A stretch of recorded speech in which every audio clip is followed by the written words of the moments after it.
I'm getting my wires scrambled here. Vicki is in Clue here in Ventura Clue County. or Surge or Clue, right? Yeah, Clue, Okay. yes. But I did attend the surge when I wanted to hear. Yes, That was, Oh, yeah. yeah. Mhm. yes.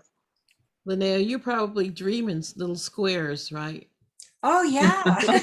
That's reality to me. Everything's compartmentalized. Hi, Rosie. Hi, Rosie. Is Hasmin there? Oh, you're muted. Read lips. He's We're not. learning. No, she 14 isn't. She's got a little bit of time to share with her husband, so that's awesome. That is Great. awesome. Okay. Yeah, she's just, oh my God, such an amazing help. I don't know how to set this up, guys, so just bear with us, okay? God bless you all. You're doing a Did great Hasmin job. go back to work yet?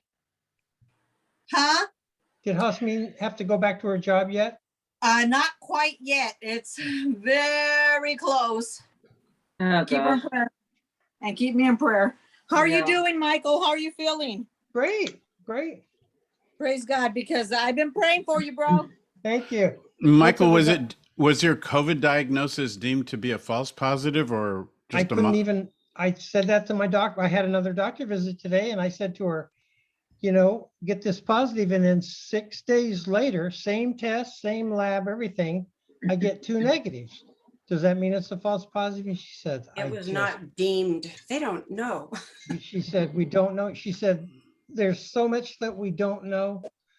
She said she's seen many cases when they've tested positive and they don't have any symptoms for a long time, but they'll show positive for 3 months.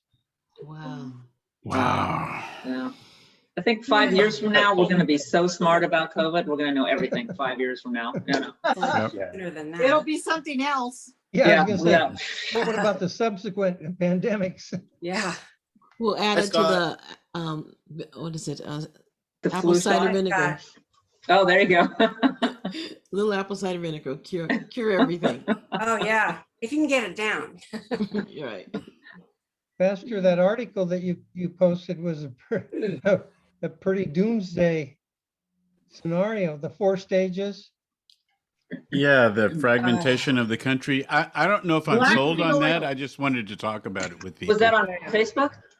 Yeah. Yeah, on Okay, his I don't think I page. saw that. Oh, on his page. Oh, okay. Yeah. Yeah, it talks about the fragmenting of the country, that it's illegal. Secession is illegal, but you can constitutionalize that kind of thing. So if there's some kind of agreement, but I don't think I'm that cynical. But I don't want to be, although sometimes I have these outbursts. yeah, well, there's a lot to be cynical about. Yeah. Well, it's good to see everybody tonight, and I'm gonna see if Michael will open our time in prayer. Lord, we thank you for your presence. We thank you for the synchronicity of the way you put us together and the way you put us with each. Oops, didn't mean to do that.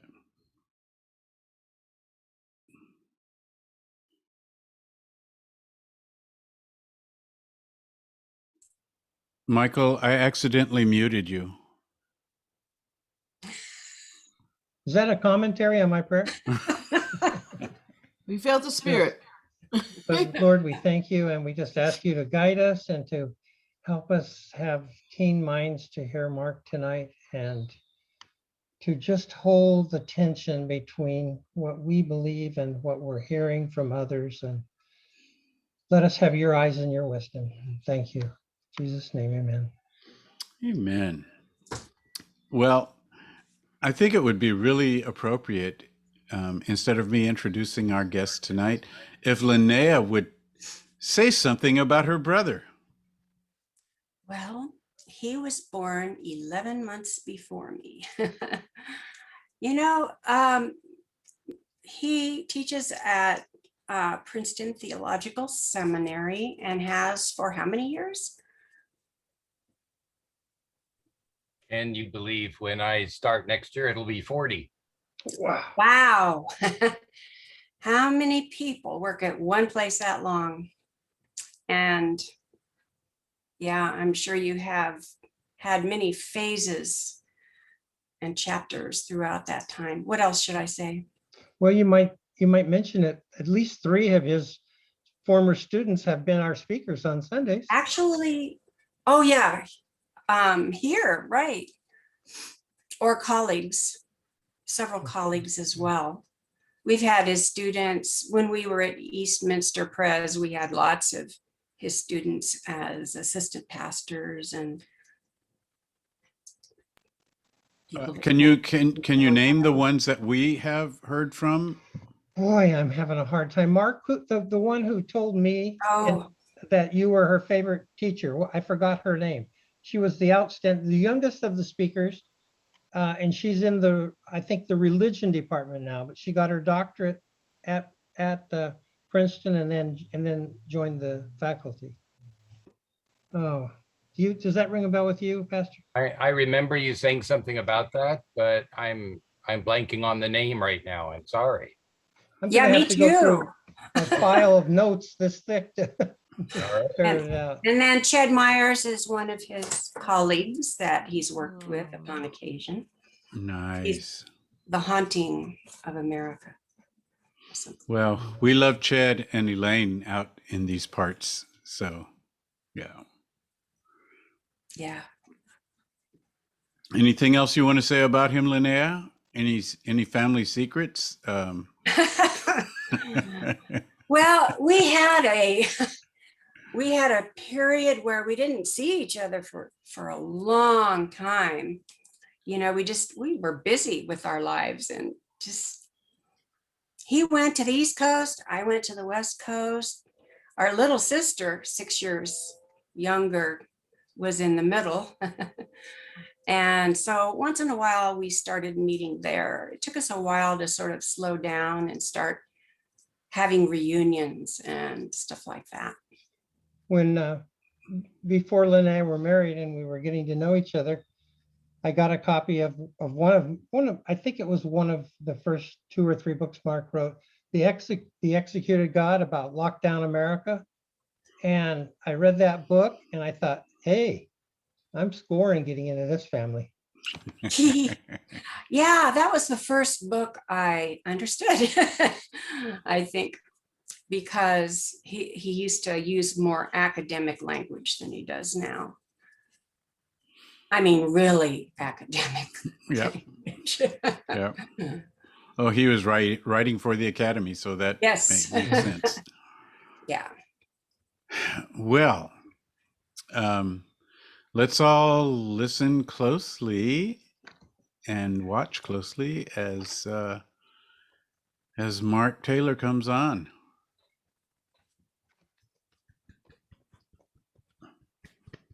All right. Hey, everyone, and definitely greetings out to Sister Linnea and Michael. They hosted me and my wife, Eftisam, just recently there. A couple months ago, we had a great time, and it's good to be with you all in Really this good. way. I am going to actually make sure I use this time in a way that we can interact a little bit. I don't know if the article that I recently posted and that has been around a bit on banning critical race theory is something any of you have read yet or had a chance to look at. We could take questions and comments. And by the way, I'm very open to that. One of the opening points I wanted to make tonight, which I did not get into the article about critical race theory, I kind of regret not putting in the essay in a way. So I'll tell you a little bit about that. I say in the essay that I've taught critical race theory for 15 or more years, I can't quite recall, and race theory of one form or another has been a part of all my teaching for many years. But one of the things I always say at the beginning of a course is, look, I'm white in America, and I'm teaching a course on race to a very mixed audience. Usually there are a little under half to down to a third sometimes of white brothers and sisters, those who can pass as white and do pass as white in the United States. And I make it very clear that my students should expect me to make mistakes. That yes, there's such a thing as expertise in terms of working through the literature, and I've been a part of discussions between different communities, Black and Indigenous and other people of color, and learned a lot. And in a curriculum in a predominantly white institution that didn't have any courses on race, and all too few brothers and sisters scholars teaching race as a challenge to theology. I call my course Critical Race Theory as Theological Challenge. And so I make the point that, listen, there are missteps that are going to be made. We need to learn from each other. Others in the class will need to hear from one another, and the standard pattern of claiming expertise, especially when one teaches about whiteness and anti-Blackness and the different modes of repression, micro and macro aggressions against different communities. I mean, this is something that really has to be undertaken together. So that's my way of acknowledging to you what I usually acknowledge to my classes, and is really the background for this this article that I wrote. The article had its genesis, of course, in all of the news and the media, which perhaps you've heard on banning critical race theory, the critiques of critical race theory that I assume you all have tuned into some aspect of those debates. Am I correct? I should probably ask, okay, I see some heads nodding. And I must admit, in the early days, really going back to the end of the Trump administration, when this scholar from the Manhattan Institute, Christopher Rufo, got himself into the administration and started criticizing the anti-racist training programs in the national government, and even getting the government affairs office and the Trump administration to close down these training sessions. I started thinking, as it snowballed, this critique of critical race theory. I mean, even CRT, critical race theory, up on protest signs. And I remember thinking, really, really, critical race theory is all of a sudden the issue of the day, that something that has to be prevented. I mean, it's something that for years I had to fight for to be taught in my institution. And even though we had pretty good numbers of people signing up for the course, I should say that now, I mean, I'm happy to say my institution has turned a corner, and we have more colleagues of color teaching, and race theory, and Black studies, and critical ethnic studies, Asian American and Latinx studies is something that abounds in our institution more. However much, as a predominantly white institution, we're still struggling with these issues. But I remember running through my head, and there was a set of questions that I had that I just wanted to ask people. And it's really the middle part of the essay. If you look at it online, it's the section that says, can we say what is critical race theory? And I think I'd like to just share a little bit about that with you as a way into this. Critical race theory, the three words have become a kind of symbol. It would be nice to just strip it down to some simple responses to key questions. So I guess I would start like this with one question, as I say in the essay. Have you ever wondered about the concept of race, where it came from, how it was used in the United States, in Europe? It actually is a notion of relatively recent prominence.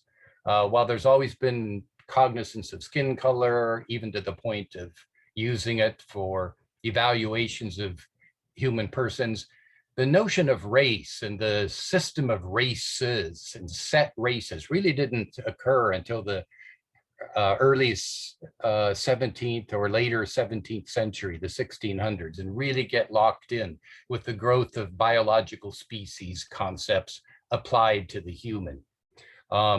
So as almost all critical race theory stresses, race is strongly invented and it's controlled usually for political purposes, for colonization and enslavement primarily. But I guess just stay with my first simple question. Have you ever wondered about the word race? Well, then that part of critical race theory has its place. It's a term that is wondered about. And then ask another simple question. Have you ever wanted to think carefully about race instead of just wondering about it?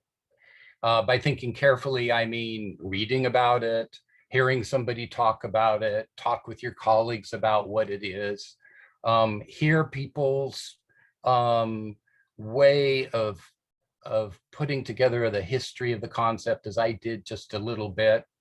Well, if you have some kind of interest in that, well, then you're interested in theory. So if you've wondered about race and you want to get careful about it, you have the race theory part going already.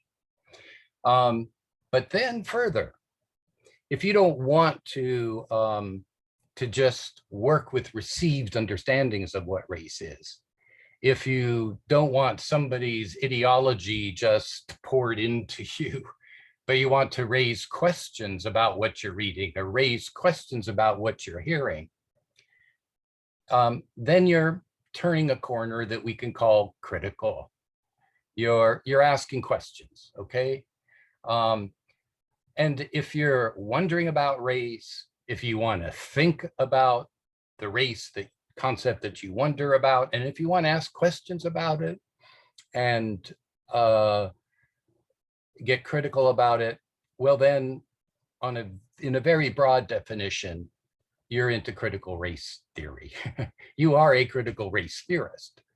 I often try to approach things that way with my students. I think it's important to remember that now as critical race theory has become so controversial. And I'll pause in a minute for some questions or comments that any of you may have. One question or comment you may have, well, if it's that simple, why all the controversy? Well, of course, the phrase has emerged over a historical period and it's taken on meanings and it's had an impact already on contemporary education in the United States, so it's become very controversial. Just a note or two about the history of this phrase, critical race theory, okay? Everyday people, especially those who have had to cope with anti-Blackness, with racism and white supremacy in this country, every day, as they have always. In the 60s and the 70s and the 80s, they moved into our large institutions and some of even the most influential, Harvard, Yale, the East Coast, Ivy League schools. And they felt like what they were getting in terms of race theory in relationship to their legal training, primarily in the law schools, was meager. They wanted more. There wasn't reflection on the difference that race makes in thinking, especially about the way the law is applied, the way the law is formulated in the United States. So a group of students, primarily at Harvard, but at other schools too, pressed for courses and conferences on race. They brought scholars to their campus to talk about it. They even created an alternative course. They organized eventually and even brought a professor to Harvard who eventually became known as kind of the pioneer of critical race theory, growing out of something called critical legal studies. Whenever scholars want to do something carefully, they put the word critical in front of it, critical legal studies. And I was teaching about prison activism for many years. And then I noticed one year, all of a sudden, there were conferences on critical prison studies. I thought, oh, okay, the scholars are getting serious about prisons. That was good. But they developed these courses and they put it on the agenda. And the basic concern was to lift up the idea that race was not, and racism were not just traits of individuals, and was not just a matter of prejudice, but was actually a set of structural presumptions and practices that often are embedded in our laws. And as lawyers and law scholars, they wanted to study that. But to study that, and this is the last point I want to make, because I think this is why critical race theory has become so controversial. And I've checked this since I wrote my article with one of the founding students of critical race theory, who's now a professor at Columbia University Law School, Kendall Thomas. As he wrote early on, they realized that in order to understand how the law often reflects white racist presumptions, would take a different way of doing history in the United States. And particularly, he called for not just a history of great legal cases presided over by great legal judges with great lawyers of renown who were looking at great precedents, but instead he said we need to look at these legal cases from below, from the popular memory of communities impacted by these cases. And this popular memory demanded a special way of doing history. It was called by Kendall Thomas and some others as critical historical method. You critique the system from the perspective of those on the underside of that history who are often negatively impacted by the decisions of the law, the way the laws are codified, and so on. So what I argue in the essay is that this critical historical method, this looking not only at the law, but at all of our institutions from below, this has begun to have an impact on many sectors of our educational life. One sign of this, I think, is the frequency with which we talk now of structural racism. Again, maybe it was just me or where I was, but I can remember in 20 years ago when structural racism was not a word that just kind of rolled off of people's tongues like it does now. I mean, you even saw it during the George Floyd rebellion on many signs. Structural racism, systemic racism. Racism is not just individual prejudice.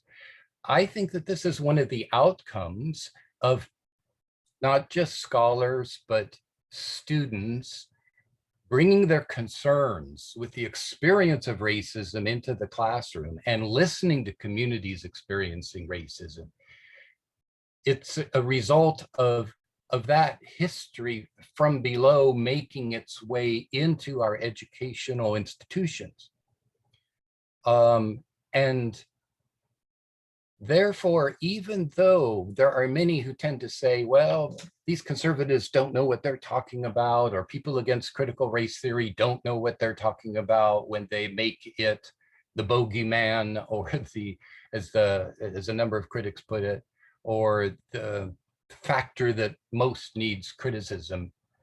I'd like to say that they may not know the details of where critical race theory came from in these law schools and the like, but I think we, and many in the white community do sense that there is a different kind of method at work here. There is a critique being applied to things that often are not criticized in this country. And so you have alternative narratives of of the American story. You talk about genocide in this kind of critical history from below of indigenous peoples. You talk about the history of enslavement. And you link the history of enslavement to the birth of capitalism, even in this country, as in fact, more and more scholars are doing today. This is on some level, on a profound level for many in the white community, especially, very disturbing. It requires some course corrections and some changes in the way one views one's country. Patriotism, if that's a word we want to preserve at all, has to make room for critique. And this is not welcome by many. So I'll just leave you with this thought. The title of my essay is Banning Critical Race Theory. Can they stop a rising critical popular memory? And I maintain that there is a rising critical popular memory. It's one of the reasons why I kind of liked the picture at the top of my article. It shows law students standing on a bench, rising and calling for, this was in the 1990s, calling again for the teaching of critical race theory and a race perspective on the law. And the first two paragraphs of my essay point out that in 28 states now, there are various laws being passed against critical race theory or against anti-racism training. But in the next paragraph, and I had to update the statistics just today, getting ready for you all, there are some 15 states who this year have passed laws for the state of education system to embrace new equity and structural race teaching in their curriculums in some way. Now, some of those 15 are experiencing debate, and they're putting forth ideas and then they're beaten down. Like in Maine, there was a bill that proposed the teaching of indigenous history and genocide, and a bill that would talk about enslavement as being foundational for American capitalism. Well, that bill was defeated. So things are in flux right now. But my point is that there is a rising critical popular memory amidst our youth and in communities today that are framing American history differently. And this is a real struggle. It's not just something that we in the liberal or radical communities can say, oh, these people don't know what they're talking about. Many of them do know what they're talking about, and they do not want an era where there is an end to white hegemony, as we often say, to white dominance. That's threatening. As one sociologist puts it, and I cite her in my last paragraph, there is a very strong white identity politics. And if you take away the American narratives as they've been written in the basic history books that have circulated that often are without critique from the perspective of indigenous genocide, enslavement, but also the wars abroad on other continents, the imperial wars of the United States, our callousness with respect to Vietnam and Korea, and as Martin Luther King warned us in his last speech at Riverside Church, in places like Guatemala and Yemen and Thailand. I mean, he said America's deepest malady of the soul is its desire to make profit off of wars abroad. And if we don't begin to teach this, and as well as to teach the stories that have created genocide in the homelands and still sustain it, and there are still all kinds of marks of that in our time, then so critical historical method would have us remember we are going to unfortunately be reliving more of those genocidal practices. There's some more elements of my article that maybe I'll bring in as we talk, but I think I'll stop right there and see if I'm connecting with you. See if you have questions or comments from your own hearing of these conversations and debates. But let me just stop right there and hear and listen and maybe respond.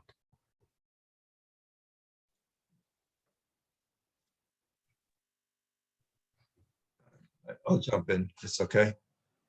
I'm Scott. Hi.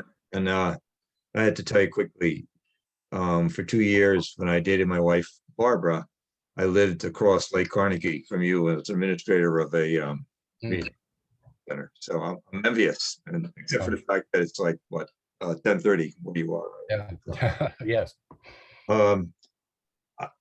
You know, yeah, I loved the article. And I loved what you said, and I feel like I'm in a class, which is great. That's a theological. I'm wondering, you know, I have a sense of where racism came from, but why do you think we're not more critical as a society? You have a sense of that? Why? I mean, were we ever critical as a society, and especially when you went broader, when you talk about why we'll relive Vietnam? I don't know, forever we'll attack some country with it, you know. So I'm curious if you could speak to that. Yeah, maybe 2 points that I'll say quickly, even though one could say a lot about them. First, as I think most scholars of our nation states would point out, that there's something intrinsic to most peoples to romanticize and mythologize their nation. In the way they name it, the way they celebrate it, the way they cultivate a sense of belonging, they build up a romance about it. So that's one thing to say, that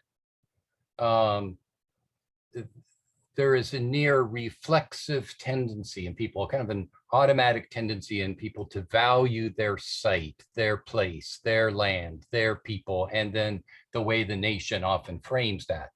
Whether one can value the land and place and people without the way the nation frames it, that's a difficult question. And maybe that then prepares me to make my second point. You asked, has there ever been a time?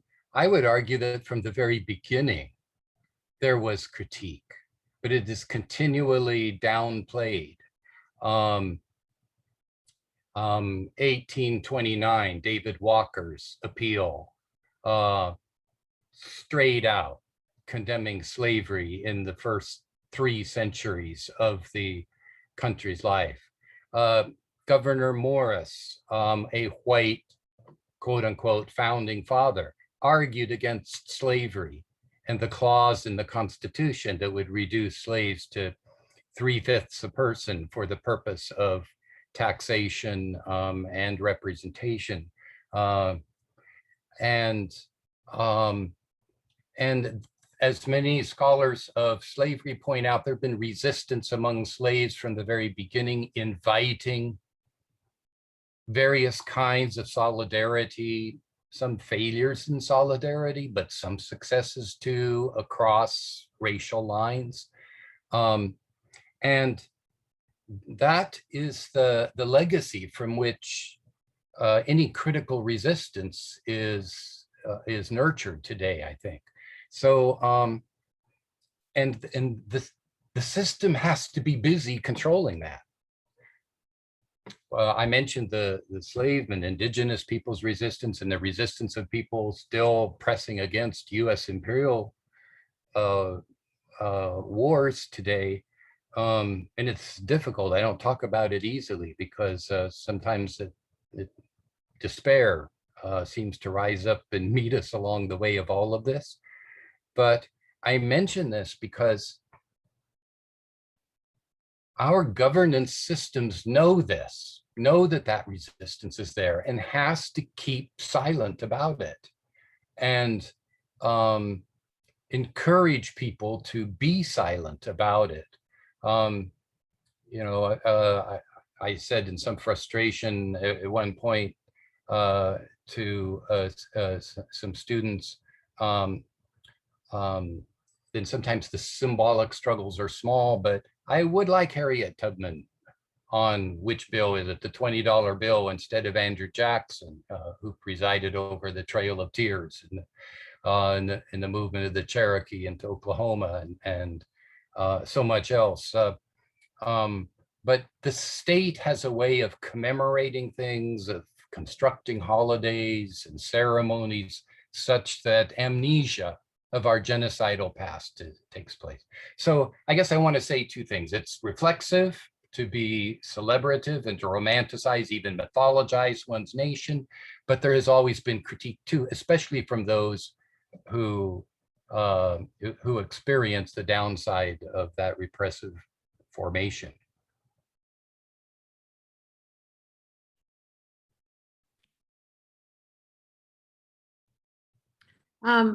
I want to ask if you also feel that, hi, do you also feel that we do a lot of damage on both sides?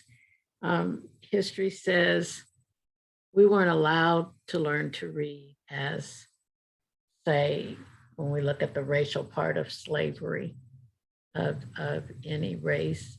We weren't allowed to learn to read. We weren't allowed to have knowledge in order to keep the control.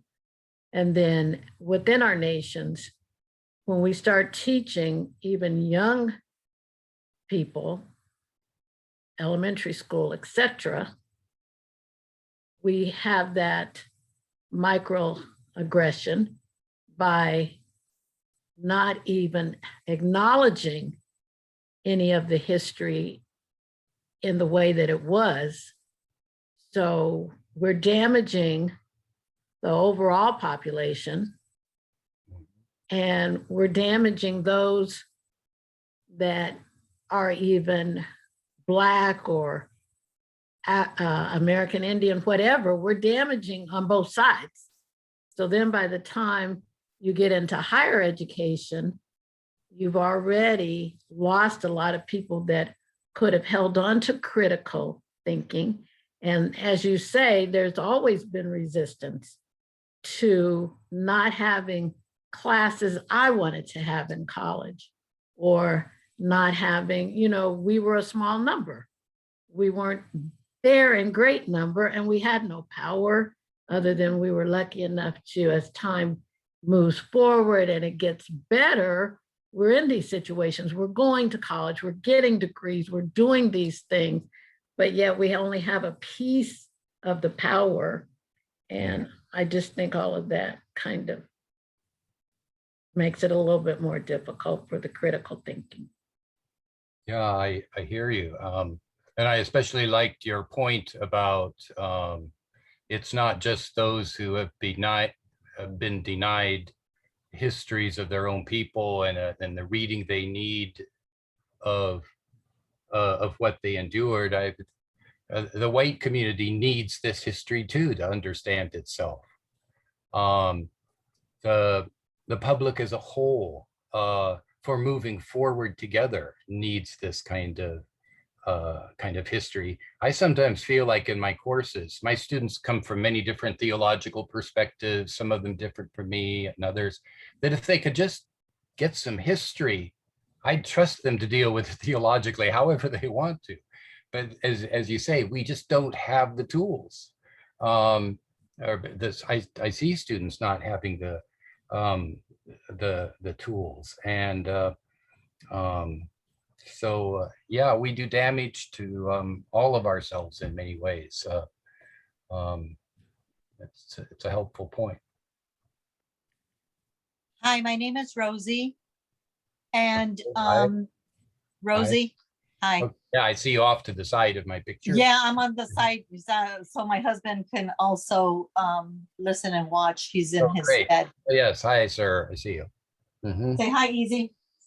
Anyhow, I have a comment, a Please. comment, okay? Usually I'm not one of just a comment.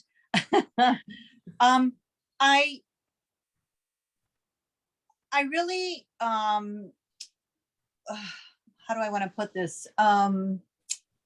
Question the whole ideation of the semantics involved regarding CRT. As a woman of color, as a Chicana, as a mujer, woman, and having had that, I call it a privilege to have gone on to higher education, because truly it is. when you think about all the doors that have been shut historically and continue to be, that a lot of mental masturbation, takes place with the semantics of, let's put this term onto what in reality people have been living all along. So this whole issue of critical race theory, for example, go into the hood, go into the barrio, go into wherever, and speak to the quote unquote common folk who are going to be able to give you a wealth of a lesson in relation to how they perceive and view what, these higher institutions, then promote all of these, theories and coursework and whatnot, without having even taken into consideration, like, really, if you're not thinking like I'm thinking, then what you have to say doesn't matter. You know what I'm saying? You Yes, I understand? hear you. Mhm. Okay. Yeah. So that's just like one thing, and I'm gonna leave it just at that, okay? Because I feel like I'm fumbling right now. But that's such a good one. That's such a good one, Rosie. I mean, you're really right to put your finger on the way a whole system and language of abstraction often prevails in the environments of higher education. I've gone through it. I've had to learn some of it. I've had to learn to get out of it. Yeah.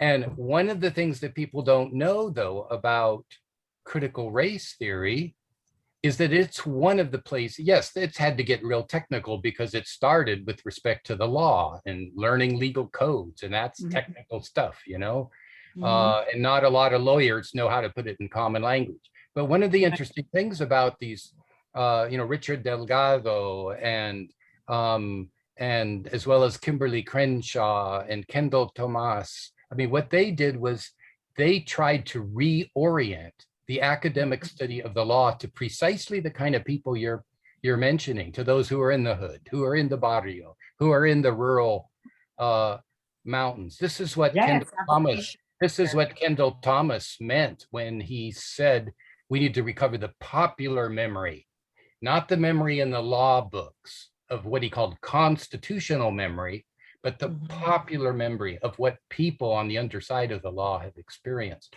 So I understand that critical race theory can kind of sound highfalutin and way up there, but paradoxically, even though it has that kind of place maybe in our impressions, it is a place in the academy where people have tried to turn back to the popular communities. With failures, of course, to be sure. So keep up the critique. That's good. Thank you. Well, There's Linnea. Hi. all right. I have so many questions. My head is going 1,000 different directions, but I really am understanding it a little better. I really love what you said in the very beginning of your essay. Oh, we can't hear you. You just muted, Linnea. You muted yourself. Oh, Just now? Okay. okay. I really like what you said in the beginning of your essay about how they are sensing, my first reaction to the attack on critical race theory was they don't know the meaning. They don't know what that is. But they do. Oh, you're muted again. You're muted. You're muting.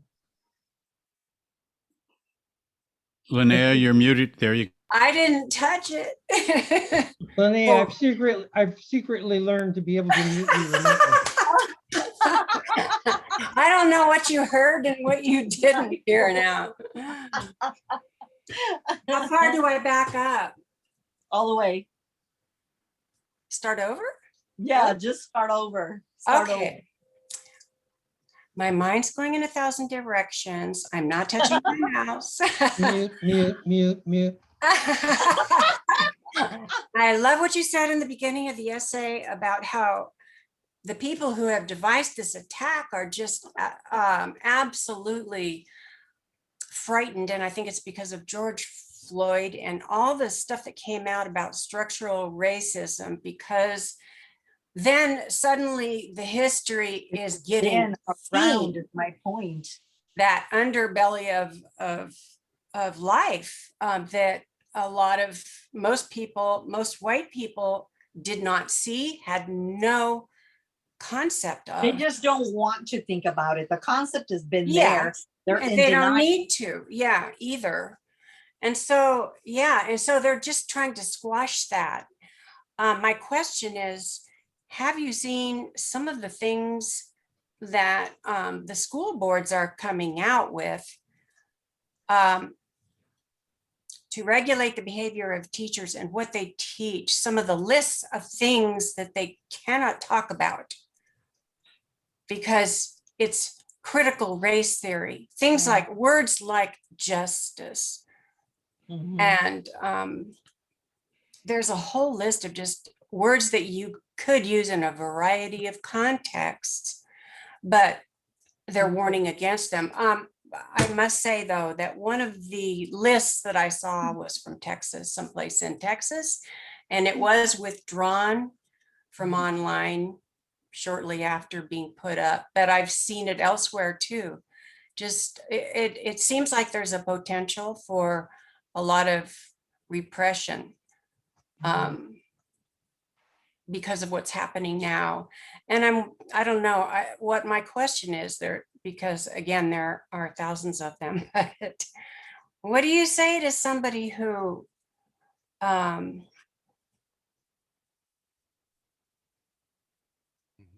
no, let me just go with that previous question. What have you seen some of those lists? And what would you say if you were, okay, you've got your classes, they're educated kids, they know how to do critical analysis and everything, but what do you say to people that don't have those skills? I know most of my seniors didn't have any critical thinking skills when they walked into my classroom. Yeah, I have seen some of those lists, and by the way, they've been out there for quite a while, even before this controversy. I mean, for many, many years, you couldn't teach Richard Wright's book, Black Boy, in a number of Southern schools and maybe elsewhere. You know better than I do. You know, there's kind of a standard list of literary texts that kind of circulate through the years of curriculum. I mean, how long is John Steinbeck of Mice and Men been in there somewhere, which is all right. But yeah, so there's all these prohibitions that have been there, and they're really tumbling out faster than I can keep track of. And they do seem to have a specificity in these 28 states that are passing legislation now. It's really specific. I think the way to fight it is to fight it and stand up to it, but it's also, if you can create communities where there's critical questions flowing and you can take critique as well as give critique, that goes a long way to create critical communities that can then deliberate about these issues and not just deal with the phrases that go on our poster signs, but looks at the need for teaching certain texts and what those texts do for people. You know, it's going to be also, it's going to be a legislative fight at one level. I mean, after you build those kinds of dialogical critical communities, you're still going to have to organize. We are. We're going to have to stand up to those in our midst who want to maintain the white hegemony and call it out, even while we look for the community and the dialogue to happen. But it's not going to be easy. That's why I say that I think one of the things about all of this is there is an attempt to control in these banding operations a rising critical popular memory. It's there. We just need to nurture it. It's not like we have to invent it. It's always been there, but we need to let it keep coming.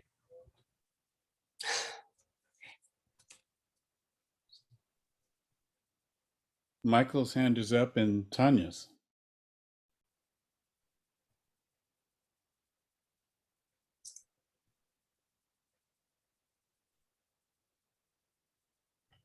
You're still on. muted, Michael.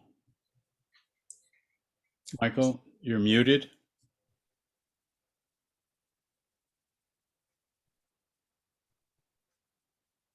Should I ask a question, my question, while he's working on his sound? Yeah, go for I it. got, Okay.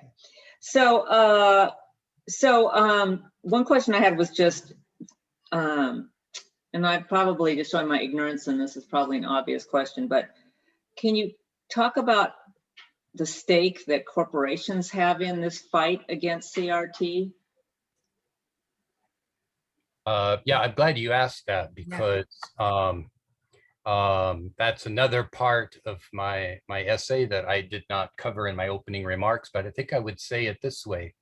When in 1954, 56, Brown versus Board of Education in Topeka was passed, it struck great fear, not only in those who wanted to maintain segregated schools, the ruling called for desegregation, but it struck great concern among notable wealthy elites, not only in the South, but across the nation, who felt like the government was taking control of states and would soon be passing regulations on the accumulation of wealth.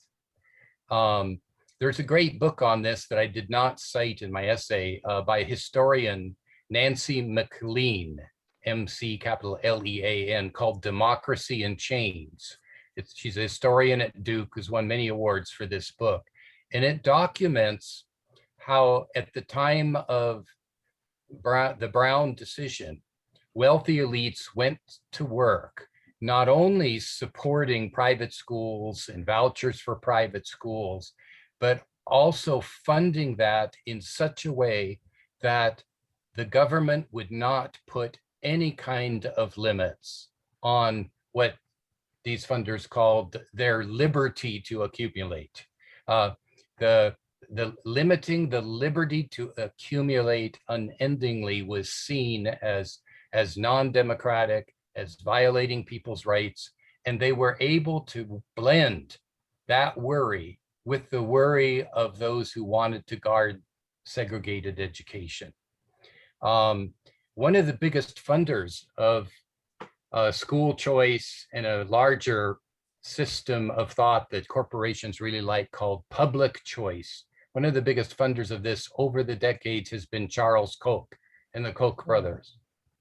And when they wanted foot soldiers for their efforts to roll back taxation and the like, they turned to the Tea Party groups, and they turned to white nationalist groups and uncritical patriotic groups, even though they didn't lead with their own economic agenda.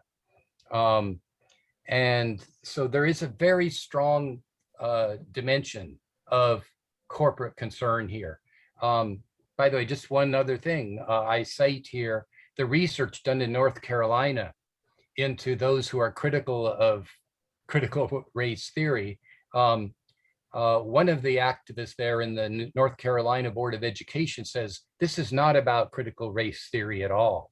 It's about white, wealthy communities wanting to continue and corral the larger amounts of resources for education for their predominantly segregated schools and private schools. So they want tax subsidies, but to go to the voucher program for largely segregated schools. Now, the whole voucher thing is a complicated debate thing. You can debate it several different ways, but it's precisely there that the corporations has come in and elicited the support of wealthy communities who don't want a critique of the accumulation of wealth in our community that often goes hand in hand with the privatization of schools.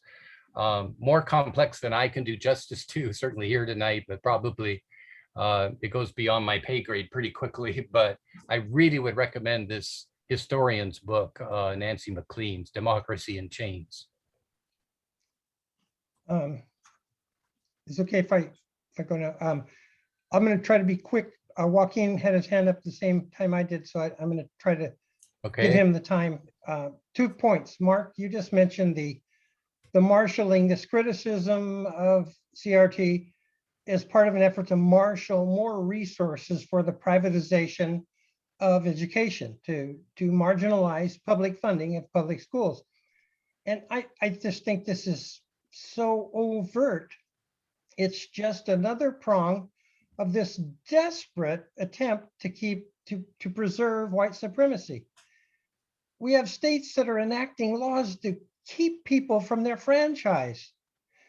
We have states that are trying to say this can't be taught and that can't be taught.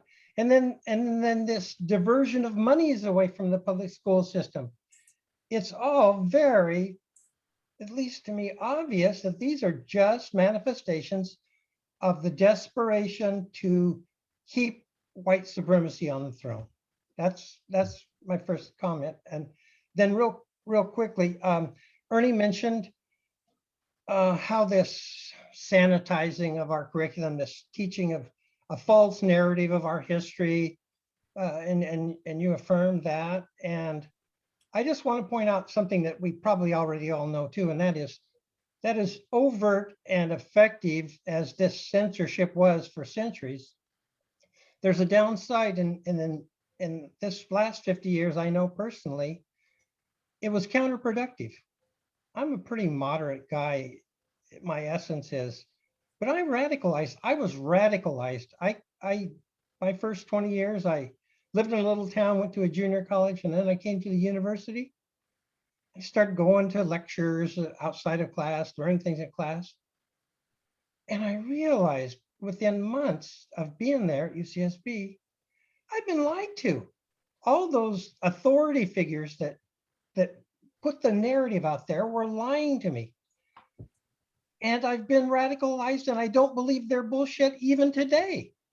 And I think there's a whole generation of young people that were young people in the 60s who really had a critical mindset kind of fertilized by that reactionary control. That's all. And you could maybe comment on that, but I hope Joaquin gets to come next. yeah, I'll just be real brief so we can get everybody in that wants to. Yeah, it's about white supremacy and what this historian McLean calls a certain kind of unlimited property supremacy too. This is where the corporate piece becomes very important to think about here. I mean, sure, there are many people who just don't want to critique their beloved country, and they think critique is something that can't live alongside love of country, which, however wrong it is, a lot of people are in that space. But you're right. I think to go deep to understand what's going on, one has to look at the white supremacy and the unlimited property supremacy that is operative here too, that the Koch brothers and the like are so interested in, which is why they fund school choice and the whole public choice economics. Your first point was right on too. I'm forgetting what it was right now, but yeah. Just the counterproductive. It was counterproductive for the nation, for the people trying to sanitize the curriculum. In the process of doing that, they lost a segment of my generation because they have no credibility. Yeah. With us. And if there's any good news, I think there's young people today who know that. They're the carriers of popular memory who watch what is being done to their country and to their future. They have concerns, and that's one of the resources for the future fight. So I hear Joaquin is interested in coming into Yeah. this. So whole critical race theory kind of as a term, I guess, and the way that it can be used as ammunition, jumped in this past weekend during a sermon that I was listening to, or attending, I should say. And I just thought to myself, like, how many of the people here understand what they're using right now, what they're doing, what this speaker, because at that point, when I hear an overly political preaching, I stop to call them a preacher. So the speaker was sharing. And then through all of this discussion right now, I've been kind of flashing back to my different travels. And in Poland, the students have to go to Warsaw. In France, they go to the different concentration camps there. In Germany, the same. Like, what makes us so great that we can ignore our own genocide to humanity? Because we expect it of every other country, right? Yeah. They should know what they did wrong, and they should teach their people so it doesn't happen again. But for us, we get a pass. It's frustrating, Yeah. to say the very least. Yeah. Your example about Warsaw reminds me that maybe one mode of organizing is to alter the ceremonies and habits of remembrance in this country. I mean, in almost all of our communities, there's places to go visit that are sites of genocide. Here in New Jersey and New York, where We have from sea to shining sea, full of them. Yes, where my folks' ashes are in Las Cruces, New Mexico. I used to go to Mesilla nearby, where the Virgen de Guadalupe Treaty was signed with Mexico, by which, nearly half of then Mexico was taken by the United States in war, and then people dispossessed of their lands, not to mention the indigenous at the same time. Sand Creek in eastern Colorado, Washita River Massacre in Oklahoma. These are all places that should be, places of where labor strikers were beaten down. Not to mention, again, the commemoration of people who are the victims of our wars abroad and of our repressive apparatuses of surveillance and war abroad too. Almost too much to say, but you're right, Joaquin. Good points. Sorry to interrupt, but No, good. I definitely overlooked, and this was probably one of the hardest ones that I had to go through, was in Phnom Penh in Cambodia, there's a high school where the high school was transformed into a torture area for dissenters of the Khmer Rouge. And their students are required to go and see these things and at least hear the history. I was about to say understand, but that's for any person to interpret. And we're having this like shitty debate about talking about it. Yeah. Hmm. We are determined to stay in denial. Yeah. So Trina wrote something in chat that kind of informs what I'm going to ask you, Mark. Do you teach undergrads at all? Occasionally, I go into classes at over across the street at Princeton University. I've lectured there a few times, but I don't teach full classes there, nor do I teach full classes at Temple University. So that's always something I've lamented. Well, the reason I'm asking you, and you still might have some perspective on this, I teach undergrads, and I teach history, and what I have found is that very few students actually show up for the first time enjoying history. It's, you know, it's almost like it's obligatory. I have to take this course. I know in my case that by the time we get into it, some of them switch to become history majors of some sort, you know. Wonderful, wonderful, yeah. But I think that what Trina wrote there, I think there is a disconnect where we are distanced from reality that makes it boring, especially for people of color. It's like, you know, if you're used to home cooking and then you go somewhere and the person doesn't know how to cook, or they cook something that you just can't relate to, and you're forced to eat it. But then, you know, someone gives you home cooking again. You're like, finally, I can eat this. And I think that's, you know, when it comes to history, when it comes to critical race theory, that, you know, what Trina wrote, she said that race may or may not be a consideration in the lives of members of the dominant culture. And what that says to me is that, you know, you can be a part, and speaks to what Michael was saying about his experience. You can be a part of the dominant culture and not be uncomfortable with what you're getting, you know, in formal education. You can just, okay, I'll take that. But if you're a person of color, you're screaming inside. You're looking around the room saying, can you believe this? but you're not supposed to. It's not part of the protocol. And you have any thoughts on that? No, I mean, that's so right. You know, and I teach in an institution, by the way, where you can read American religious history and pass courses in American religious history and never read about the role of Christian religions in the boarding schools for indigenous people, or the role of religion in making life and more liberation for certain communities in enslaved societies. You can just completely have that off the charts in our institution, and that's unfortunate. That's an understatement to use that word. It's a disgrace.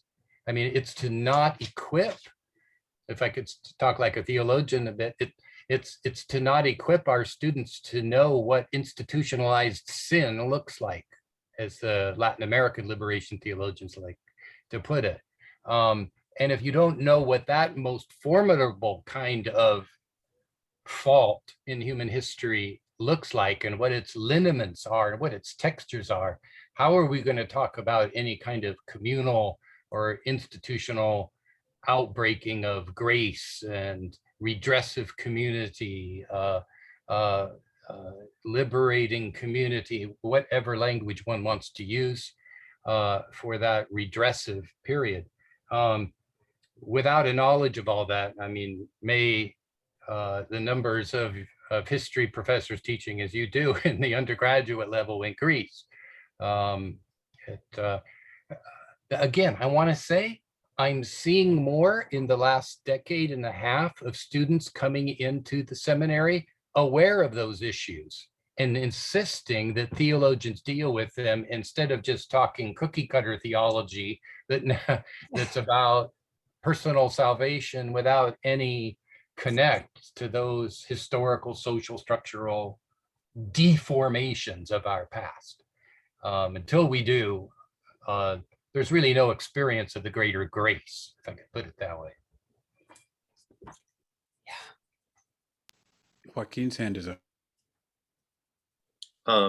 Just to your last comment, Mark, that more and more people will come in with a more understanding, at least with an open mindset. And I think that that's what institutionalized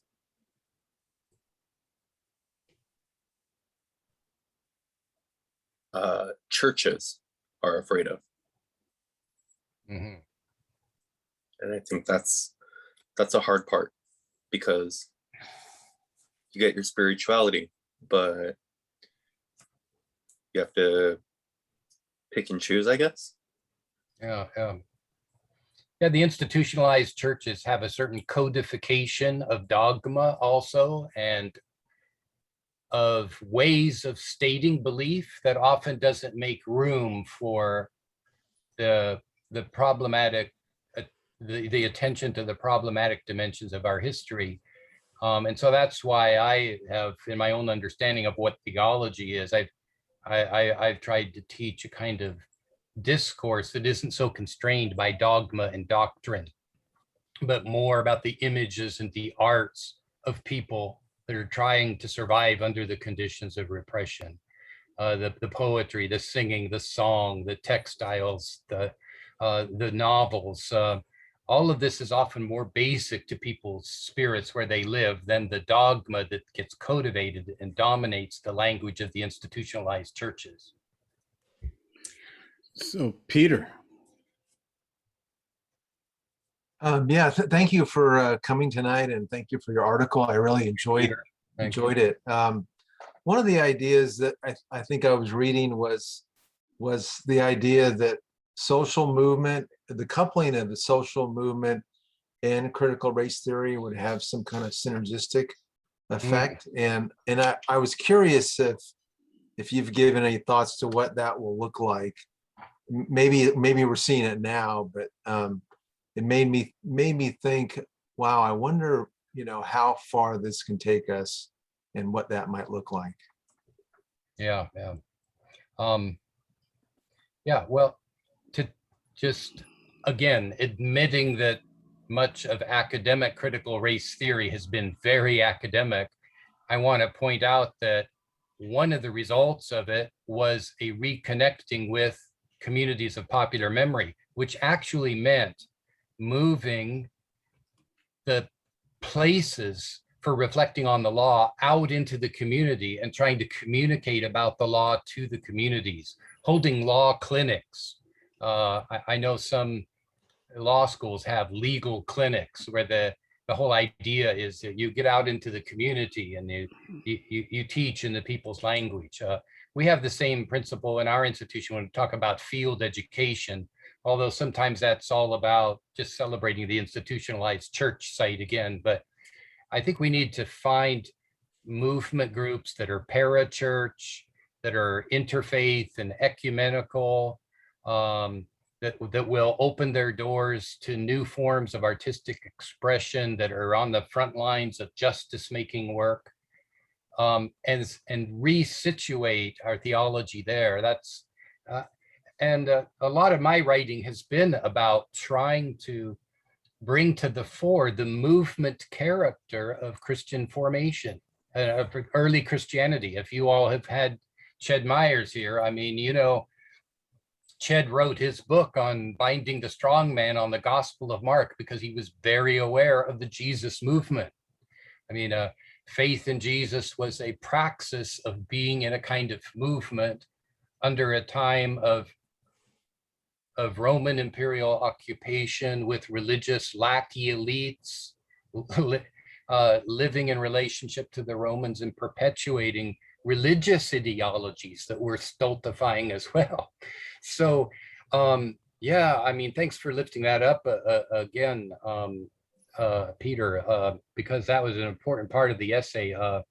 It's movements that produce critical race theory at its best. And yeah, sometimes it flew off, like Rosie was saying, and got overly academic, but it needs to continually be brought back to the movement area. And that's where I think we in various kinds of religious communities or secular communities of conscience also need to meet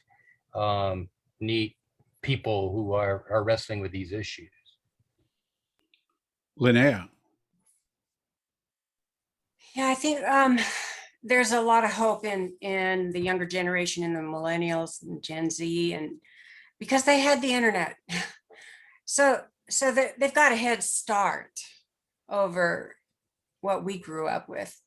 I've got kind of a personal question. When I've been just fuming over my history book and the one I was asked to teach 8th graders at Holy Cross when I was teaching history there. that one because it was just a series of so-and-so conquered so-and-so conquered so. It was just all the people who conquered somebody else, and that was it. Hmm. And no wonder kids are just turned off to history. But the manifest destiny issue, do you remember coming across that in, I don't know, 4th grade, 6th grade or something?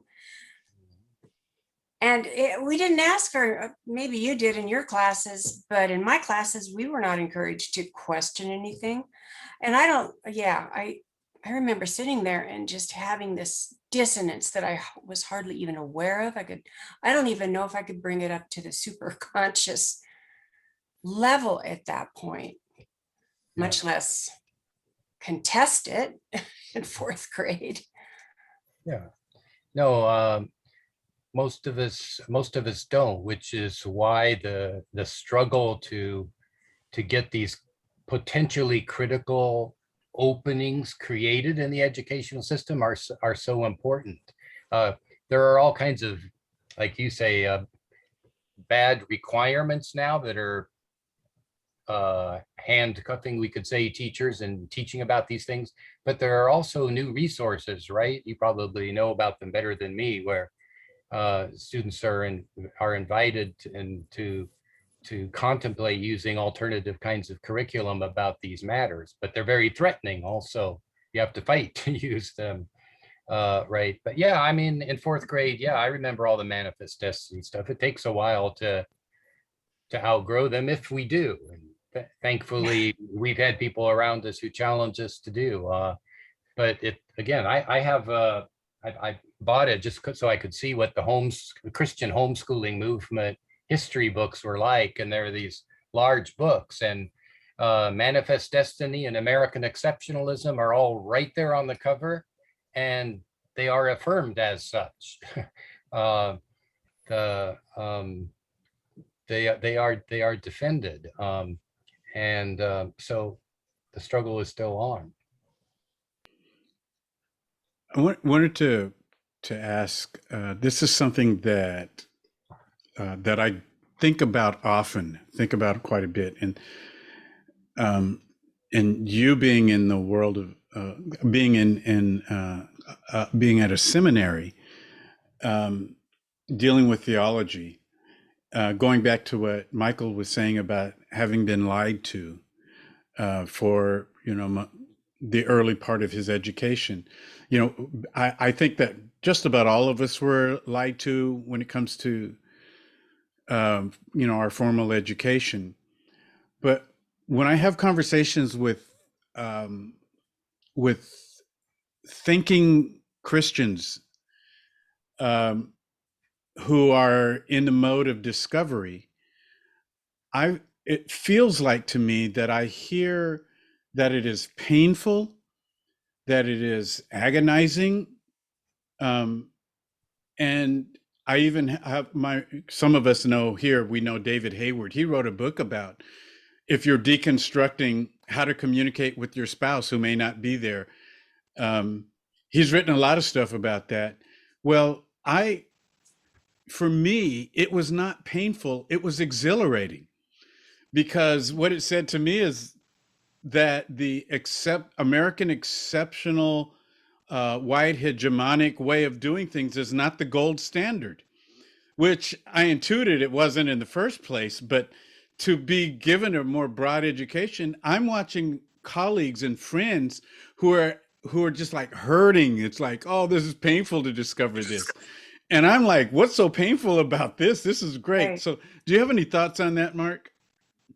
Yeah, I think I have a sense too of the exhilaration of having a larger field of issues and people's concerns being attended to in a fuller, richer tapestry of history. I get that, and I like that too. And I mean, Linnea and I both at impressionable years were in a Zapotec Indian village in deep South Mexico. So we were kind of, we knew there was a bigger world other than just the USA, however much we couldn't put it all together. for many years. But here's what's painful. The painful part for me, maybe being a white person in America, is learning how much I can figure out and learn with my head, and to find that I still have inscribed in what some scholars called my habitus, my habits, my reflexive ways. So this is where I come back to students in my classes needing to check me at some times. Okay, I can get exhilarated about the history, but I can find out how its legacy is still built in. I try not to be immobilized by that, and I try to tell my white students, being immobilized by guilt, that's not the place to be. Move forward in the movement again. Just open your eyes. Accept the failings and move through it and forward. But yeah, I think you have to lead with the fact it can be exhilarating. It's a whole new way to build community, in spite of the pain that those of us who have had the entitlement to be in hegemonic white communities have enjoyed. The exhilaration is real. It really is. And just a real quick thing, Ernie, when you were here sharing and when we could spend this time together at the house here, it was exhilarating for many reasons, just your whole joie de vivre. But in addition to that, I love having a friend who can tell me about a microaggression that I didn't have a clue. That is exhilarating, and I love it. And thank you. A Thank you. comment back to you is that we're loving having friends that are open both ways. So I'm being blessed with this whole experience. As much as you think I'm blessing you, trust me. Oh. For sure. Well, folks, we usually are done before now on Wednesdays. And I just, we're going to wrap it. What's 11:30 where you are, Mark? Yeah, Yeah. getting there. Getting there. So I just wanted to make sure we didn't exclude anybody who didn't ask or say anything. Just take these last moments to invite you. And I see Tanya put in text, Mark, come back on a Sunday. And we are going to have him on a Sunday. Tanya typed it, but come back on Sunday. Yeah. So yeah, you can come back anytime. But as far as being our speaker, we're working on, we're going for the early part of the year when everybody's scheduled mesh, his schedule and our schedule mesh. So who hasn't said or asked anything and wants to? I wonder if Trina wanted to ask any questions from some of her observations, or are you content with just putting them in the chat?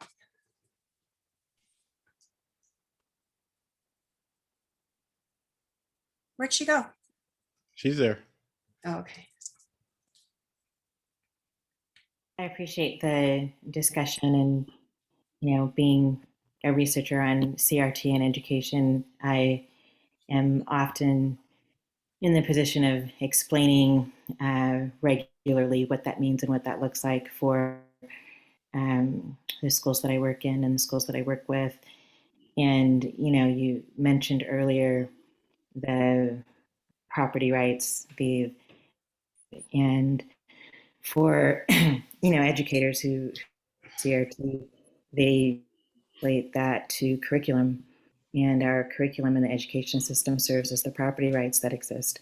So if we want to have rights and we want to own property, then we have to own curriculum. And Wow. curriculum is not just the content, curriculum is the approach.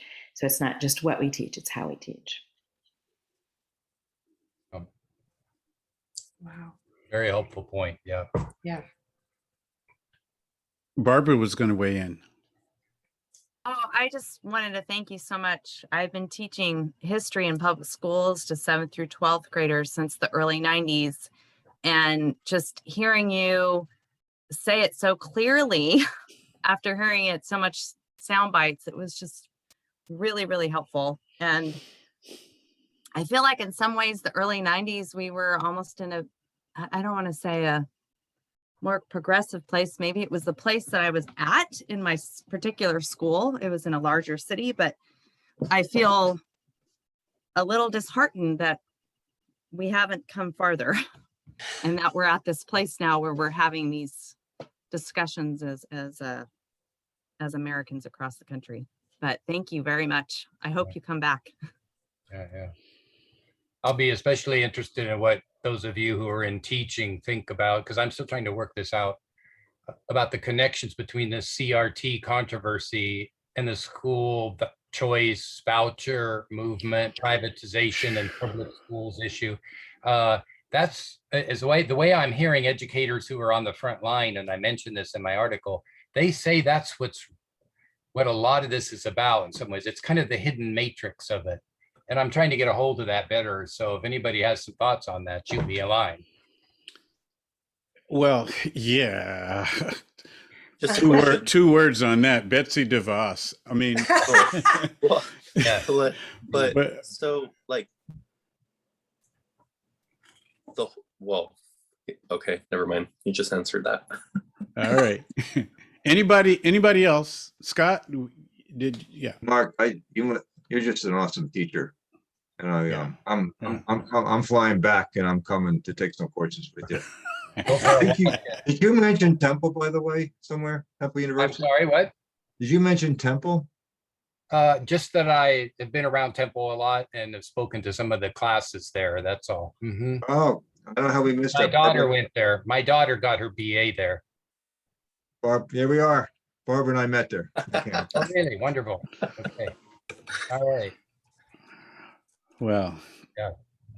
well, thank you everybody for being here, and especially Mark for wow, this has been important to us, I think. Thank you to you. You kept me awake, everybody. Well, you know, we're still new, and this is part of our formation, an important part of our formation, and so you know, you can take credit for that, Mark. So we're gonna go, especially since it's late for Mark. But Just one last thing, one last thing. just really quick, because I know that you are in the forefront of Mumia Abu-Jamal's situation, and we pray for him every single day and have been for so many years. Can you give us a little bit of info? Thank you, and God bless. Thank you, Rosie. I'll convey that to him. I'm supposed to be on a video visit with him next Tuesday. So I will. He's recovering well from his heart surgery. He has a lot of support. One of his best advocates who's worked tirelessly with us over the years, Glenn Ford of the Black Agenda Report, just died today. And so we're kind of grieving that, but you might check out any of Glenn Ford's essays at Black Agenda Report and just enjoy his clarity and passion. It's a real loss, but he went in to see Mumia. That's why I thought of him, but a lot of support still, and in part because of prayers and solidarity with people like you. So thank you. I'll convey the word. Well, I don't want to press my luck here, but Mark, I would love to have you, not wait until next year and have you on a Wednesday to talk about Mumia to us, that whole story. Yeah. Okay. Yeah. All right. Okay. Okay. Let's think about it and look for a way. I always value that opportunity, and it's important. So, okay. Thank you. All right. That'll be good. Thank you. We really scored tonight, everybody. So we're gonna go, and I'm gonna ask Shella if she would close our time in prayer. Oh, you're muted. I just said thank you so much, Mark, for this. It's been just enlightening, and how if we were taught truth in our classrooms, if people were taught truth, how much more exciting and all of the ideas and the critical thinking would come out in elementary school and in high schools, and it would be just wonderful. But Father, we thank you so much for this time together. We're excited to share thoughts and ideas, to be able to consider a new and a better world, a new and a better person. So we thank you for creating in us a new heart and renewing right spirits within us so that we're able to share that with others. And we're so grateful for all that you have done and all that you're doing, those things that we haven't seen yet. We have such hope, and we just praise you in Jesus' name. Amen. Amen. Well, good night, everybody. Whew. Good Thank night. you Can we so say much. thank you to Mark, Thank you. everybody? Bye, everybody. Thank you for the love. Tough love. Bye, everyone. Bye. Good night. Good night, if it's